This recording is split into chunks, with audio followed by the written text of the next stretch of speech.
1 Coríntios,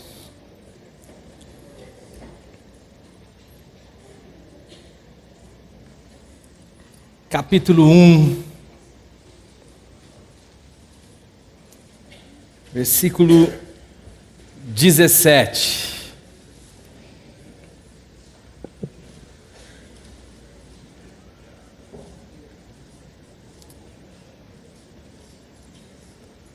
Pois Cristo enviou-me não para batizar, mas para evangelizar, não com sabedoria de palavras, para que a cruz de Cristo não se faça vã.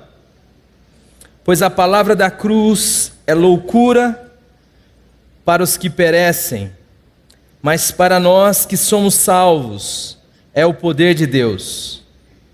Pois está escrito: destruirei a sabedoria dos sábios, aniquilarei a inteligência dos inteligentes.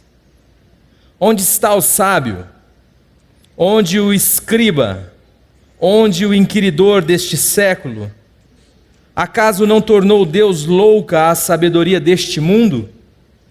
Visto como na sabedoria de Deus o mundo não conheceu a Deus por sua própria sabedoria, aprouve a Deus salvar os crentes pela loucura da pregação. Os judeus pedem sinais e os gregos buscam sabedoria, mas nós pregamos a Cristo crucificado, escândalo para os judeus e loucura para os gregos, mas para os que são chamados, tanto judeus como gregos, pregamos a Cristo, poder de Deus e sabedoria de Deus. Capítulo 2, ainda em 1 Coríntios. Versículo 1. Eu, irmãos, quando fui ter convosco, anunciando-vos o testemunho de Deus, não fui com sublimidade de palavras ou de sabedoria, pois nada me propus saber entre vós, senão a Jesus Cristo e este crucificado. Santo Espírito, esta é a tua palavra. Somente o Senhor pode promover vida, trazer revelação, convencimento. Nós precisamos de um milagre nesta noite, ó Espírito Santo. Em nome do Senhor Jesus, vem operar isto em nós para a tua glória. Amém.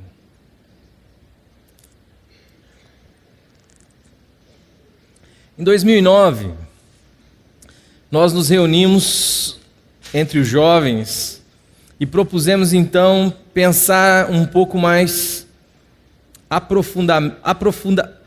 com mais profundidade com relação à temática teológica da cruz.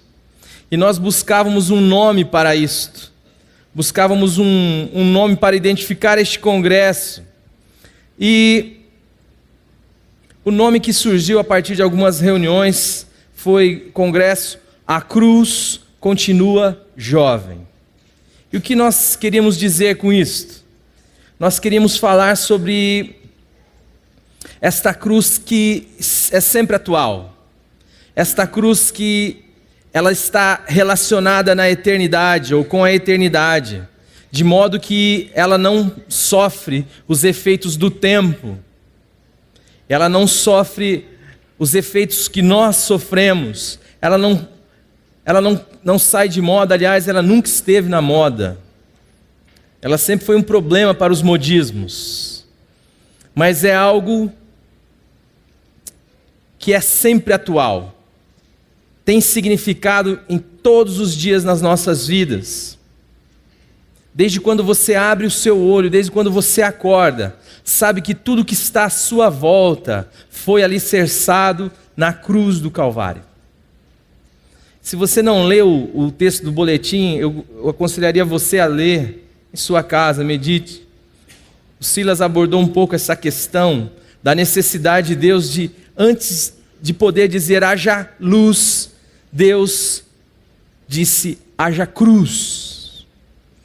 Porque a própria criação, ela nasce no ambiente do perdão antecipado, do sacrifício de Jesus Cristo, do sangue de Cristo que já agia com efeito antes da fundação do mundo.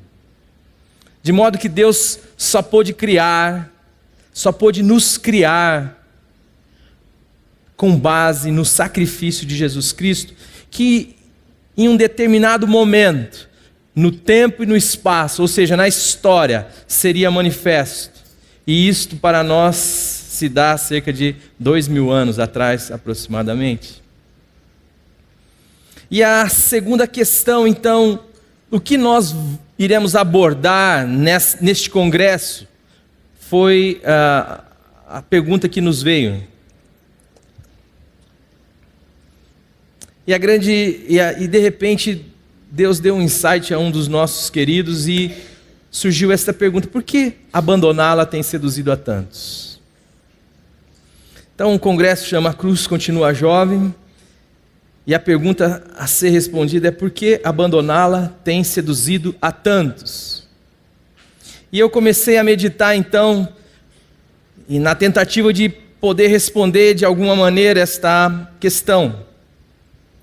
Muitos vão dizer que talvez seja um tema batido, um tema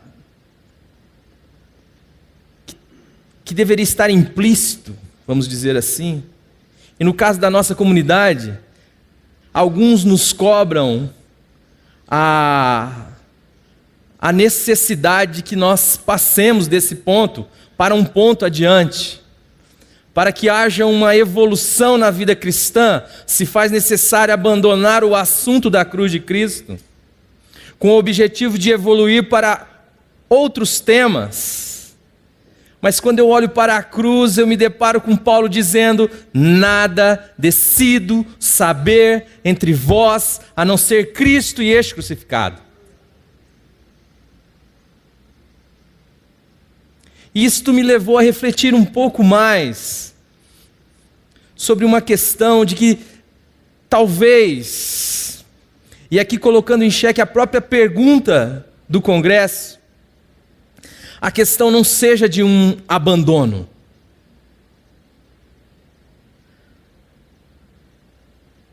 Porque só pode abandonar algo alguém que se apropriou deste algo. Alguém que assumiu esta realidade para si e decidiu em um determinado momento, então, abandonar aquilo como algo em desuso, ou algo que não é mais significativo nem relevante para a sua vida, algo que é descartável para mim, então eu abandono aquilo. E, sinceramente, amados, do meu ponto de vista, da maneira de eu entender fé cristã, posso estar errado? Deus é quem sabe. Ontem eu ouvi um irmão dizendo que hoje em dia ele tem poucas certezas. Mas me abalar dessa convicção vai ser meio difícil. Que alguém que experimentou os poderes do mundo vindouro e o Espírito Santo de Deus possa abandonar a cruz de Cristo. Esta cruz eterna, esta cruz que também tem a sua perspectiva histórica e que se manifestou na nossa história. Não tem como ser um crucificado com Cristo e deixar de ser um crucificado em Cristo Jesus. Não tem como ser um filho de Deus e deixar de ser um filho de Deus. Esta é uma impossibilidade na minha maneira de entender a palavra de Deus. A grande questão que se apresenta ao meu modo de ver, quando nós vamos pensar a temática da cruz de Cristo, é que não há um abandono, mas o que há é uma rejeição obstinada. São pessoas que rejeitam de todas as maneiras o significado e a palavra da cruz. Tendo em vista que Deus abalou os céus e interferiu na nossa história de modo inegável, de modo que hoje aquele nazareno dividiu a história entre antes e depois dele. E o testemunho dos apóstolos e dos discípulos e da igreja primitiva foi tal que não tem como mais se apropriar de um relacionamento ou de uma reconciliação com Deus, a não ser a partir do sacrifício de Jesus Cristo. Isto ficou tão evidente, tão marcado e tão inegável, que não tem como ninguém dizer que se reconciliou com Deus ou que foi reconciliado com Deus, se negar a cruz e o sacrifício de Jesus Cristo na cruz do Calvário. Então, como se dá esta artimanha, tendo em vista que eu quero rejeitá-la, mas não quero ser contado entre aqueles que são maus, entre aqueles que abraçaram de vez a rebelião luciferiana contra tudo que é justo, contra tudo que é honesto, contra tudo que é de boa fama, contra tudo que é vida, contra tudo que é verdade. O que se faz então é uma apropriação, ao mesmo tempo em que eu vou dissimulando o significado da cruz, do Cristo crucificado, da palavra da cruz. Eu não posso romper com essa estrutura, tendo em vista que Deus deu testemunho cabalmente em um homem chamado Jesus Cristo, e disse: este é o meu Filho amado, em quem tenho todo o meu contentamento. E testemunhou dele, e operou na vida dele, de maneira que ele fez coisas que nenhum outro ser humano fez. E por amor a uma humanidade rebelde, sendo Deus, suportou a cruz. E este testemunho é tão forte, tão significativo, que eu não posso simplesmente romper com ele. O que eu faço? Me aproprio dessas realidades, me aproprio da terminologia, me aproprio do símbolo, me aproprio da ética, me aproprio da espiritualidade, de modo que, a partir dessa apropriação, eu posso então subverter o seu significado. E a cruz de Cristo vai sendo subvertida no seu sentido, até que em 300 passa a ser pendurada em estandartes diante dos outros povos, anunciada pelos poderosos como algo glorioso. Mas a cruz de Cristo, ela é escândalo. O sentido verdadeiro da cruz de Cristo é que ela põe um fim a mim e a você. O problema da cruz de Cristo é que ela não negocia conosco. O problema da cruz de Cristo é que ela põe um fim na nossa história de pecado. De modo que hoje, em nossos dias, a cruz que era escândalo se torna ouro e é pendurada em pescoços, de modo a representar até poder, status. Quanto mais grossa for a sua cruz de ouro pendurada no seu peito, mais o mundo vai entender assim: esse é um dos nossos. Ainda que seja de maneira meio sui generis, sei lá, meio diferente.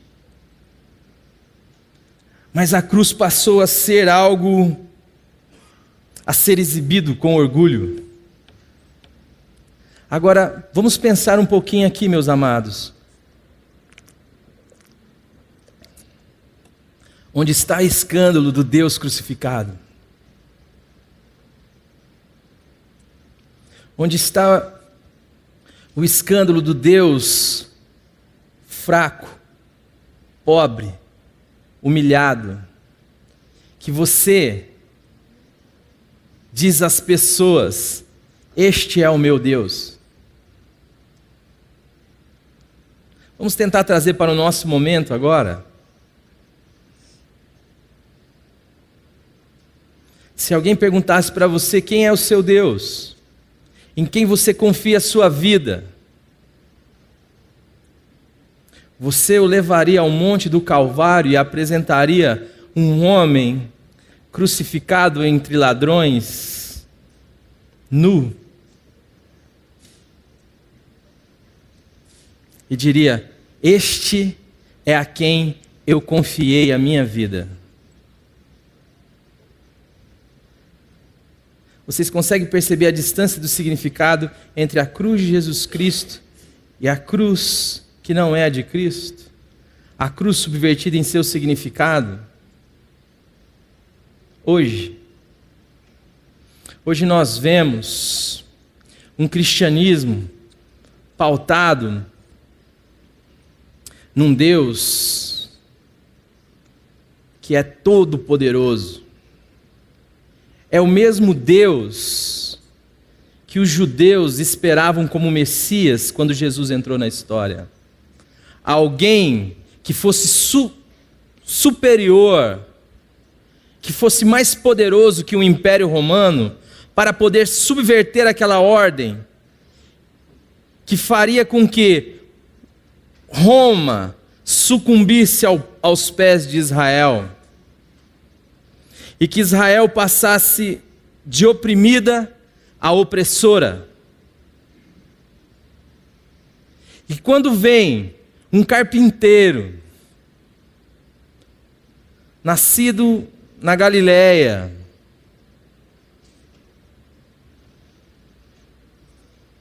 que anda com gente que as pessoas não dão valor, que toca em pessoas das quais a religião, a sociedade foge, que ama pura e simplesmente, e que ensina que nós devemos amar os nossos inimigos. A religião, a estrutura religiosa, pensa logo numa saída, e a saída que ela tem é crucificar o Senhor da vida, o autor da vida, o Filho de Deus, crucificá-lo. Para quê? Para que esta mesma ideia de Deus permaneça. A ideia do Deus sem compaixão, do Deus que serve aos meus interesses pessoais e egoístas, do Deus que faz diferença entre pessoas e pessoas, do Deus que exalta uns e rebaixa outros, do Deus que ama uns e odeia outros. Mas quando nós olhamos para Jesus Cristo, para o Cristo crucificado, nós vemos Ele sendo martelado em sua mão e dizendo: Pai, perdoa, eles não sabem o que eles estão fazendo. Então esta foi uma das questões que envolveu o nosso coração, no sentido de pensar um pouco a temática da cruz de Cristo. Nós como igreja, e o Moltmann vai dizer isso, não tem como você ser cristão, ou nada tomar para si a prerrogativa de cristão, a não ser que tenha passado pela cruz do Calvário. Mas existe aí um cristianismo que rejeita a cruz. Não é que ele a abandona, é que ele rejeita a cruz. E ele tem uma tendência a se apropriar então dessas realidades cristãs, mas aquelas que são pré-cruz e aquelas que são pós-cruz. O que eu quero dizer com isto? É um cristianismo que se apega na perspectiva do pré-cruz, nos ensinos de Jesus, na ética de Jesus, na ética cristã, nos valores de Jesus. Mas como não passa pela cruz, faz desses valores moeda de barganha com Deus e distinções entre pessoas. Faz desses valores, que são bons, afinal de contas, reflete um caráter que é de Deus. Tudo que Cristo ensinou é bom. Mas se apega naquilo que Cristo ensinou, mas não quer ir para a cruz. Quer se apropriar da ética cristã, dos valores cristãos, quer se apropriar do ambiente cristão, quer tomar para si a prerrogativa de cristão, quer ser identificado historicamente como um cristão, mas quando você vai perguntar do seu testemunho, ele fala assim, eu vou na igreja. Ele fala assim, eu não devo nada para ninguém. Ele fala assim, eu dou meu dízimo. Mas o que você me mostra como cristão? Ele fala, eu não mato, eu não roubo, eu não adultero. São as coisas que ele fala para tentar testemunhar de Cristo. Mas isso não testemunha do Cristo crucificado, isso no máximo dá testemunho dele mesmo. Como um bom cidadão, como um bom crente. Mas como ele não tem a vida, por quê? Não tem vida se não passar pela morte. O grão de trigo caindo na terra, não morrer, permanece só. Porém, se morrer, dá muito fruto. Não tem como haver ressurreição ou vida ressurreta, a não ser com a perda da velha vida na cruz do Calvário. Mas para isto, eu comprometo os meus sonhos, eu comprometo o controle da minha história. Onde está, ó sábio, a sua sabedoria? O que fará aquele que é reconhecidamente sábio numa sociedade, se a cruz aniquila a sua sabedoria? Aonde estará a sua identidade? Aquele reconhecido como inteligente, se a cruz põe um fim na sua inteligência?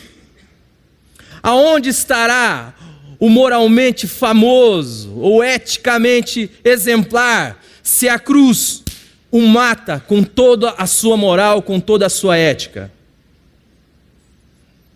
Aquilo no que eu tenho a minha identidade, aonde eu me apego, aonde eu me identifico na sociedade, como sendo, a cruz põe um fim. Olhem para mim, olha como eu sou bom, olha como eu sou ético, olha como eu sou um bom religioso, olha como eu vou na igreja. Querido, passou pela cruz? É fruto da vida ressurreta? Morreu, não tem valor para Deus. A cruz não negocia. Como então eu vou querer ir para a cruz? É melhor criar uma vertente, onde eu me aproprie da nomenclatura, onde eu me aproprie da teologia, onde eu me aproprie da ética, dos ritos, desde que eu não vá para a cruz, desde que eu não perca a minha vida. Então, nós temos esse emaranhado religioso, esta confusão toda da qual nós fazemos parte. Uma outra realidade que surge é o pós-cruz, é o Cristo glorioso, é o Cristo do poder, do milagre, das unções poderosas. Eu quero ser identificado com este Cristo poderoso. Tudo bem, querido, mas só se passar pela cruz. Sem passar pela cruz, você não se identifica com Ele.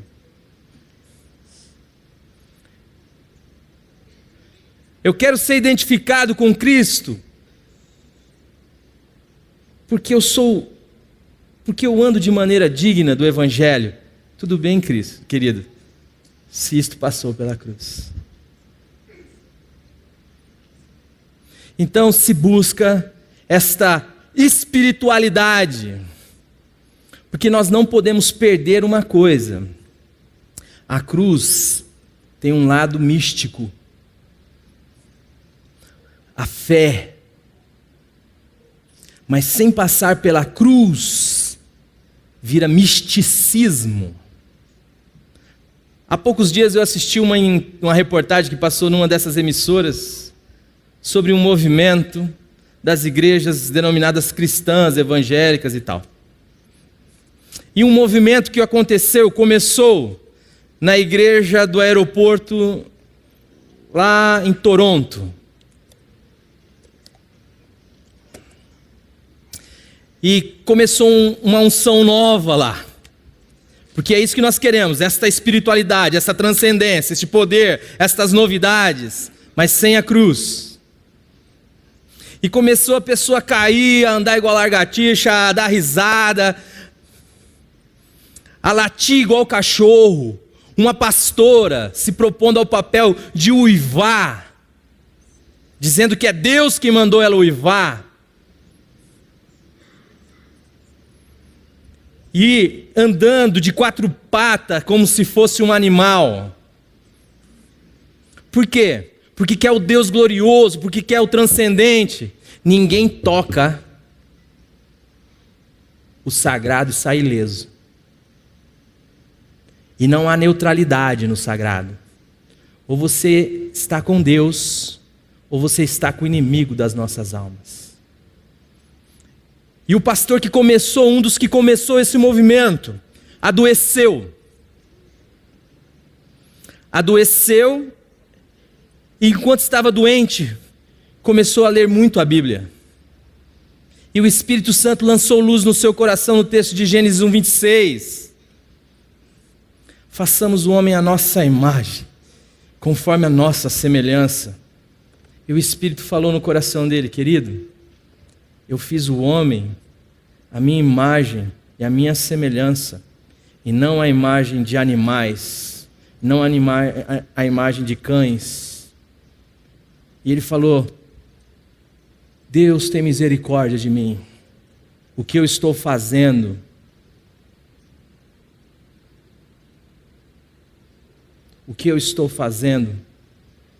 E hoje ele vira o mundo, tentando minimizar o estrago que isso provocou nas igrejas pelo mundo inteiro. O mundo inteiro se abalando, pegando aviões para ir a uma igreja. Porque quando você fala da temática da cruz, o mundo inteiro não se abala para ouvir.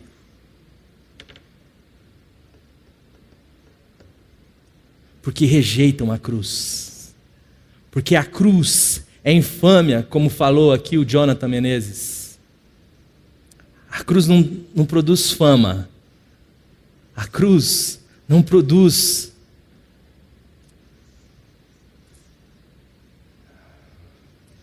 movimentos apaixonados.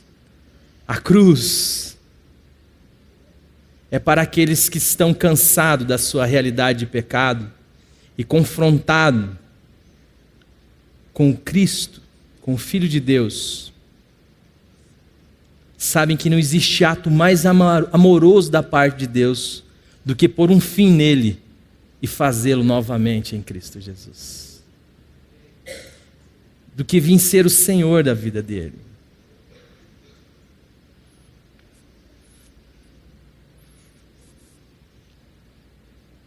Por que há tão pouco enfoque teológico na co-crucificação? Se há um material vastíssimo nas Escrituras. Se João fala, Romanos fala, Colossenses fala, Coríntios fala, Gálatas fala.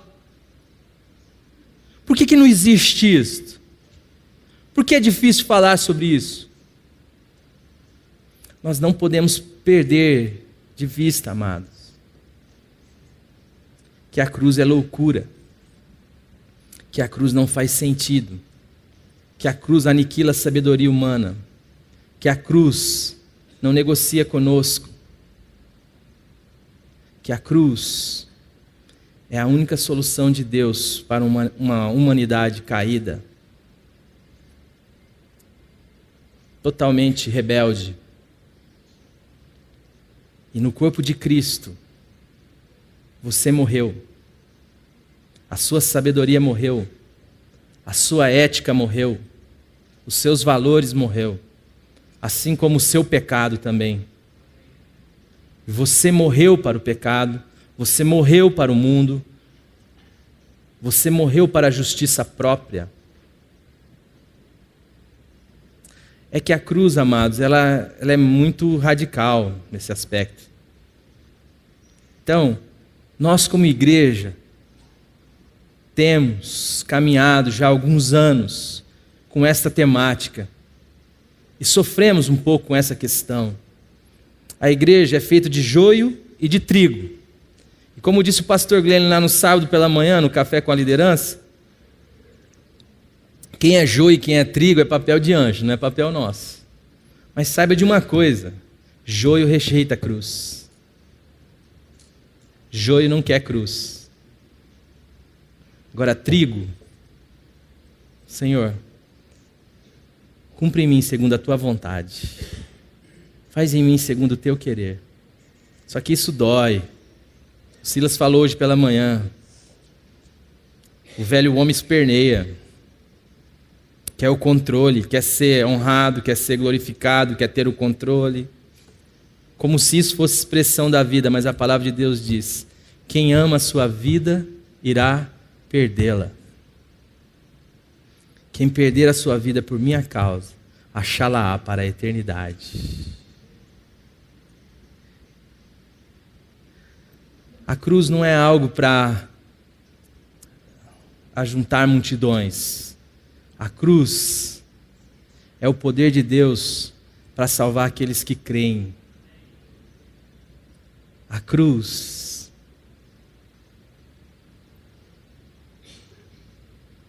é para os escolhidos. É para aqueles que não estão interessados com os placebos. Sabe o que é placebo? Não sabe, né? Para aqueles que não estão mais interessados numa vida de mentira. Sabe por que a mentira é necessária? Sabe por que nós precisamos ser falsos? Fakes? Porque o Deus da religião não nos ama. Mas quando nós nos descobrimos amados, é sofrido. Jesus Cristo falou: Pai, se possível afasta de mim esse cálice, contudo seja feita a sua vontade, não a minha, porque ele confiava num caráter de um pai que o amava. E ele sabia que o pai o ressuscitaria no terceiro dia.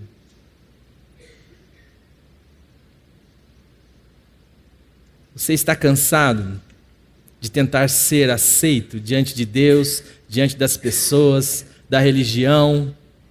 A cruz é para você, meu amado.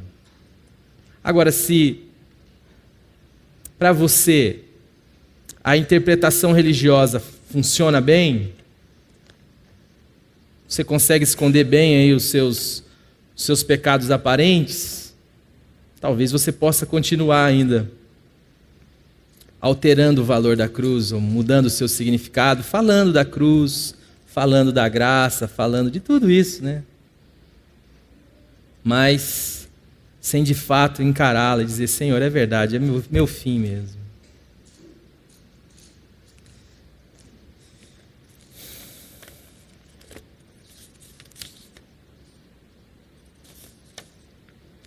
Vou ver se eu tenho um texto aqui. Alguém perguntou, falou sobre, acho que o Jonathan Menezes, né, galera? Falou sobre Nietzsche. Foi o Jonathan, né? Foi. E ele falando que ele algumas coisas que são ditas ali. Eu coloquei o Nietzsche no meu TCC, na minha conclusão do curso. Quando ele fala que Deus morreu, tem uma oração aqui atribuída a Nietzsche, que foi traduzida do alemão pelo Leonardo Boff, acho que no centenário do Nietzsche. Se eu não me engano, um negócio assim. Antes de prosseguir em meu caminho e lançar o meu olhar para a frente, uma vez mais elevo as minhas mãos a Ti, na direção de quem eu fujo. A Ti, das profundezas do meu coração, tenho dedicado altares festivos para que, em cada momento, a Tua voz me pudesse chamar. Sobre esses altares estão gravados em fogo estas palavras: ao Deus desconhecido. Seu sou eu, embora até o presente tenha me associado aos sacrílegos. Seu sou eu, não obstante os laços que me puxam para o abismo. Mesmo querendo fugir, sinto-me forçado a servi-lo.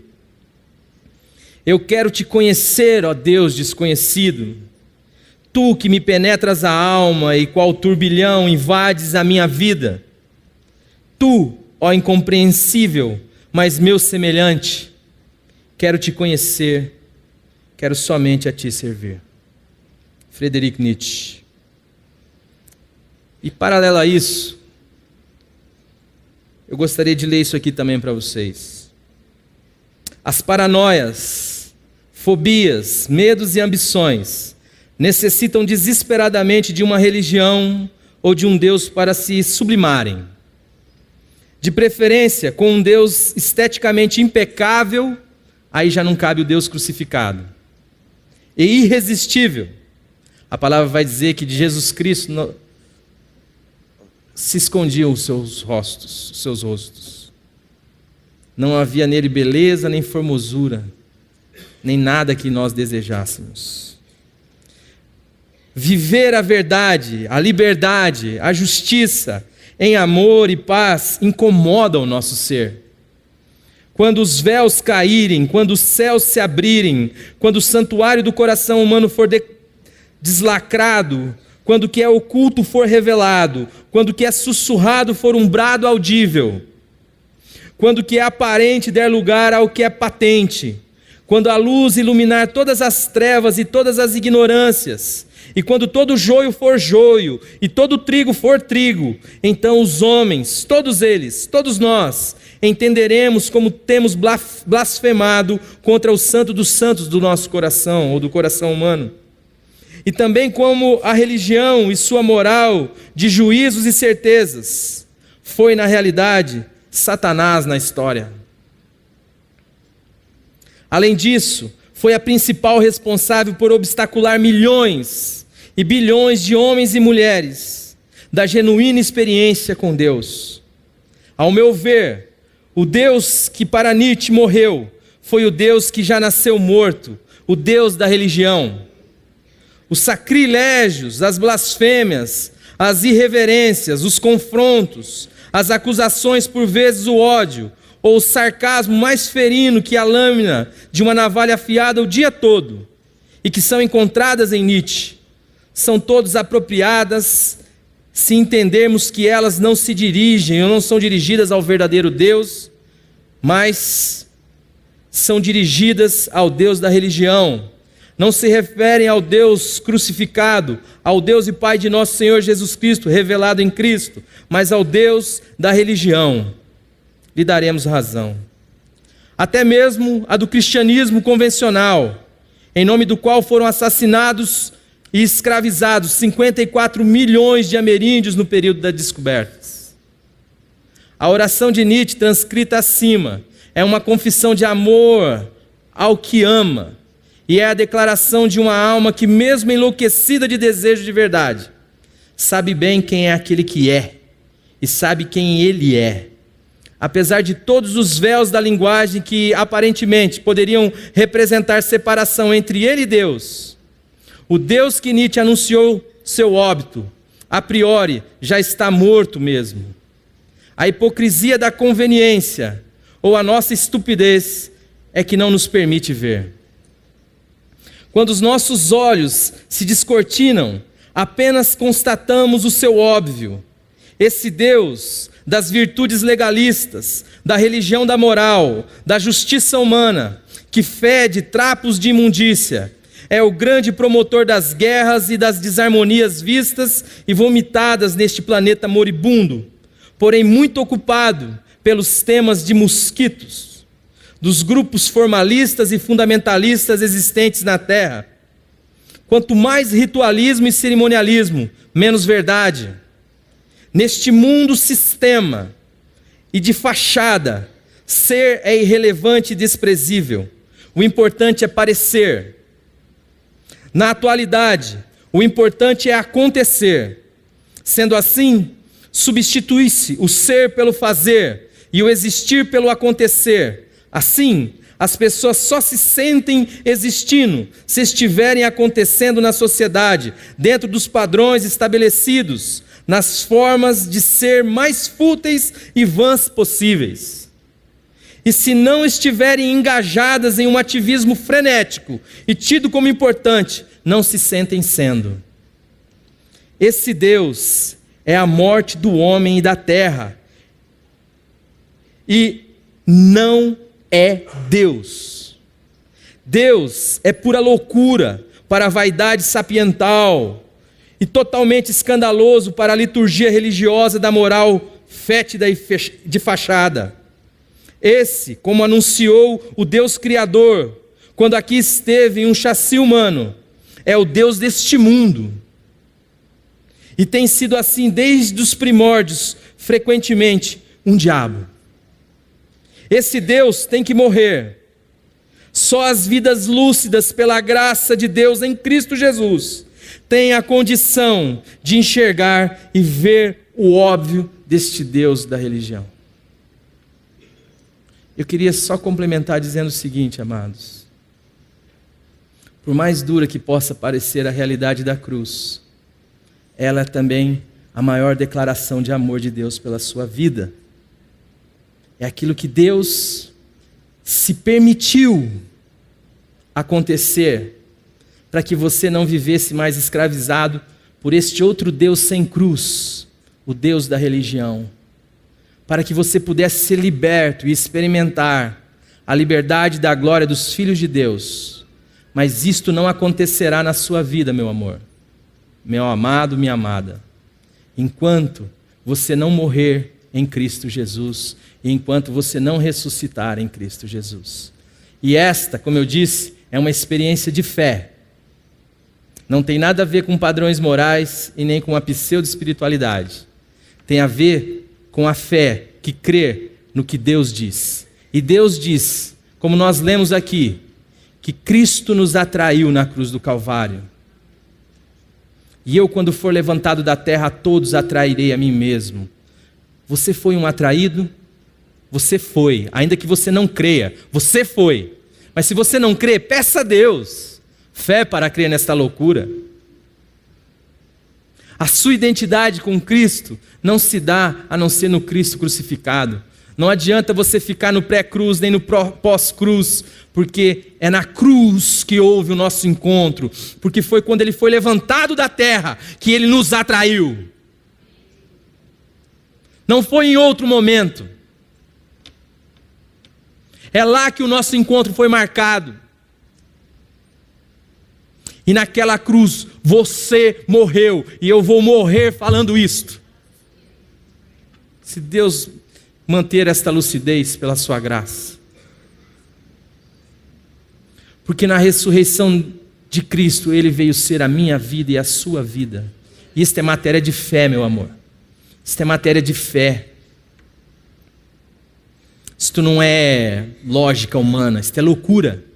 Se você não tem esta experiência, não se contente com a sua religiosidade. Não se contente com a sua moral. Não se contente com a sua espiritualidade. Mas clame a Deus misericórdia e peça: Senhor, revela em mim que eu morri e que Cristo é minha vida. Que eu sou uma nova criatura. E deixa Deus viver em você. Deixa Deus testemunhar em você a a vida dele se manifestando em você, as questões de éticas também se manifestarão.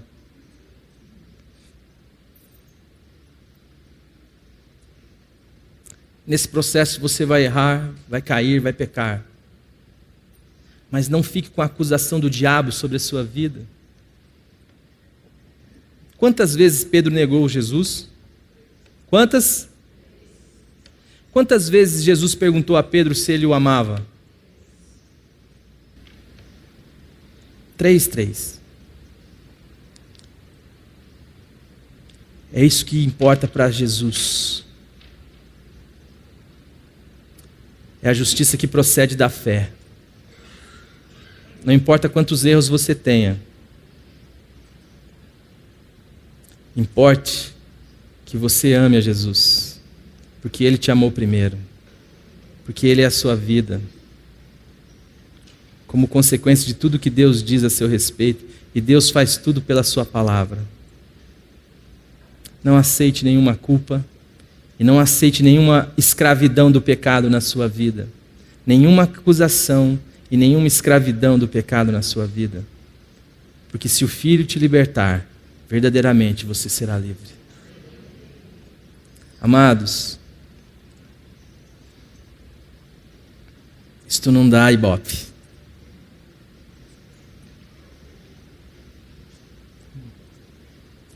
Mas não sou eu quem falo isto, é a palavra de Deus. Eu vejo muita gente falando muita coisa boa sobre os ensinos de Jesus, mas que rejeitam a sua cruz, que não querem morrer, que às vezes até executa muito dos ensinos de Jesus, mas que aquilo só serve para contabilizar e dizer: sempre estive convosco sem jamais desobedecer uma das tuas ordens, mas você nunca me deu um cabrito para eu queimar com os meus amigos.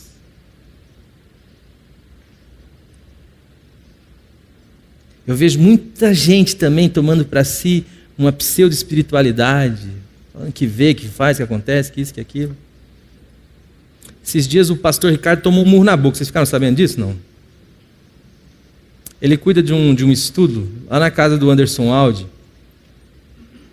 E tem um senhor que é pastor e que começou a frequentar lá e volta e meia quer dar um quiprocozinho ali, um negócio. E quando ele se viu diante da palavra de Deus, que não tinha significado nenhum os 30 anos de ministério dele, esse homem ficou bravo, rapaz. Ao ponto de dar um soco na boca do pastor Ricardo.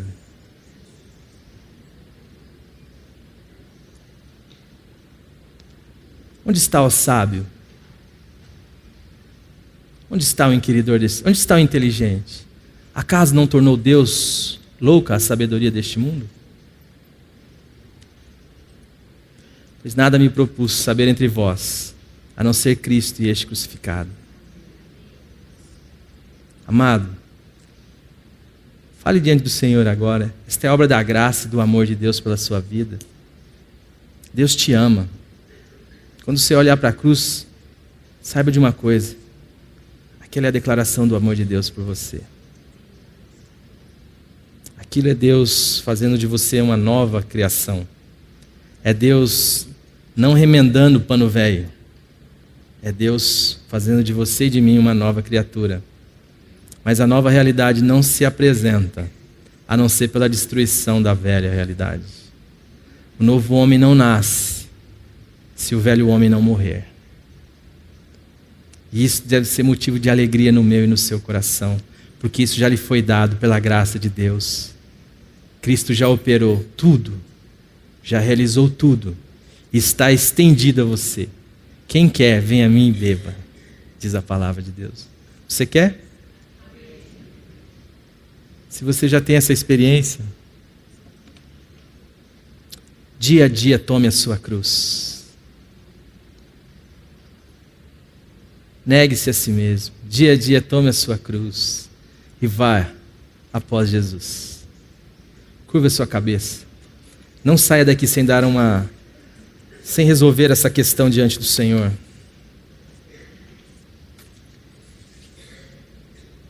Pai amado, Nós somos uma comunidade de irmãos que confessamos a Cristo como Senhor e Salvador das nossas vidas, Senhor. Paizinho amado, vem nos sarar pela Tua palavra. Paizinho amado, faz de nós atalaias nessa cidade, Senhor. Não nos permita, Senhor, contentar com a religiosidade, Senhor.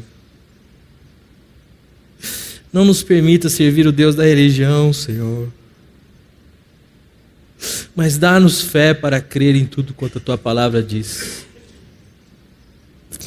E dá-nos, Senhor, a ousadia, Senhor, de permanecer firme, Senhor, na Tua palavra.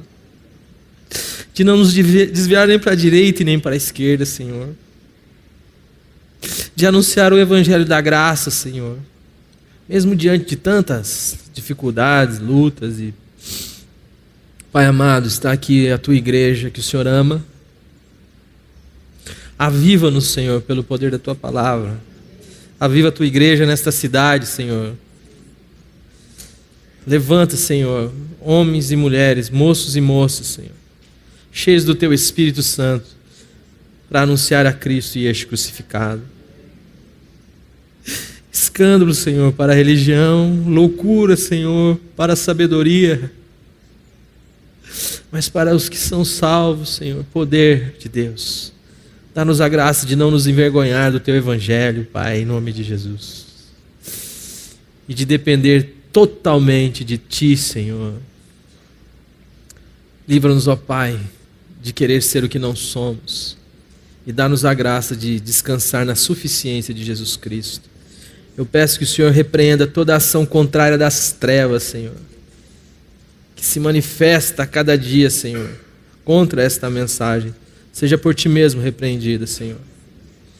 E que o Teu Espírito Santo venha nos convencer a cada dia. Nós Te amamos, nós dependemos de Ti. Obrigado por esses 3 dias, Senhor. Obrigado por cada um que esteve aqui. Opera para a Tua glória. Em nome do Senhor Jesus. Amém. A mensagem que você acabou de assistir faz parte do Ministério de Comunicação Palavra da Cruz. Temos um grande acervo de estudos bíblicos em áudio e vídeo. Distribuímos também, gratuitamente, o jornal mensal Palavra da Cruz. Entre em contato conosco pelo fone fax 0 operadora 43 3322 3037 ou pelo e-mail com@palavradacruz.com.br.